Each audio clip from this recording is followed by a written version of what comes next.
الحمدللہ رب العالمین والصلاة والسلام علی محمد الامین اعوذ باللہ من الشیطان الرجیم بسم اللہ الرحمن الرحیم۔ عزیزان گرامی قدر، میں تمام احباب کا مشکور ہوں، خصوصاً المورد ہند حیدرآباد کے احباب کا، جنہوں نے اس نشست کا اہتمام کیا اور مجھ طالب علم کو مدعو کیا اور اس خواہش کا اظہار کیا کہ میں اس ادارے جس سے ہم سب ہمدردی رکھتے ہیں، براہ راست یا بالواسطہ وابستہ بھی ہیں، اس کے مقصد، اس کے آدرش، اس کے نصب العین، اس کے پس منظر کے بارے میں کچھ آپ حضرات کو بتاؤں، اور کیا توقعات ہیں، کیا وہ منصوبے ہیں جن کو سامنے رکھ کر ہمیں مستقبل کے لحاظ سے کوشش اور منصوبہ بندی کرنی چاہیے۔ دیکھیے، اسلام بطور دین انسانوں کے شعور کو بہت عرصے سے متاثر کر رہا ہے۔ اللہ تعالیٰ نے اپنی یہ ہدایت پیغمبروں کے ذریعے ہم تک پہنچائی ہے۔ پیغمبر دنیا میں آئے، انہوں نے خدا کی یاد دہانی کی، خدا کی منادی کی، انسان کی فطرت کے اندر اللہ تعالیٰ نے جو خیر کے داعیات رکھے تھے، اس کے شعور کے اندر جو ارادے اور اختیار کی قوت موجود تھی، ان کو متوجہ کرتے ہوئے پیغمبروں نے ان کو نیکی کی تعلیم دی، اور برائی سے بچنے اور برائی کے جتنے مظاہر انسانوں کی تہذیب میں بطور روایت کے پیدا ہو چکے تھے، انہیں ختم کرنے کی تربیت کی۔ انبیاء علیہ السلام کے بعد یہ ذمہ داری امت کے علماء کو تفویض کی گئی کہ وہ دین اور دین کے جو مشمولات ہیں اس میں تفقہ، درک اور ملکہ پیدا کریں، تاکہ دنیا کے اندر مذہب کے اوپر اٹھنے والے سوالات، مذہب نے جن چیزوں کو موضوع یا ہدف بنایا ہے، ان کی حکمتیں، ان کے مقاصد، ان کے پیچھے کارفرما فکر اور انسان اور اس کی تہذیب کے بدلتے ہوئے تقاضوں کے تحت مذہب کی جو تعلیمات ہیں وہ ان کو لوگوں کے سامنے پیش کریں، لوگوں کے سامنے رکھیں۔ تو گویا اللہ تعالیٰ نے جو کام پیغمبروں کے ذریعے دنیا میں کیا تھا، اس کا تسلسل یا اس کی کنٹینیوشن جو ہے وہ امت کے علماء کو تفویض کی گئی۔ اگر آپ اس امت کی علمی تاریخ پر نظر دوڑائیں تو آپ کو اس بات کا اندازہ ہوگا کہ وہ احباب جنہوں نے اس چیز کو اپنا مسئلہ بنایا اور اپنے اندر یہ صلاحیت محسوس کی کہ وہ دین اور دینی علوم کے اندر مہارت حاصل کریں اور اپنی زندگیوں کو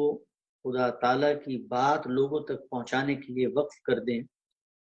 تو ایسے بے شمار داستانیں اور بے شمار واقعات اور بے شمار تاریخی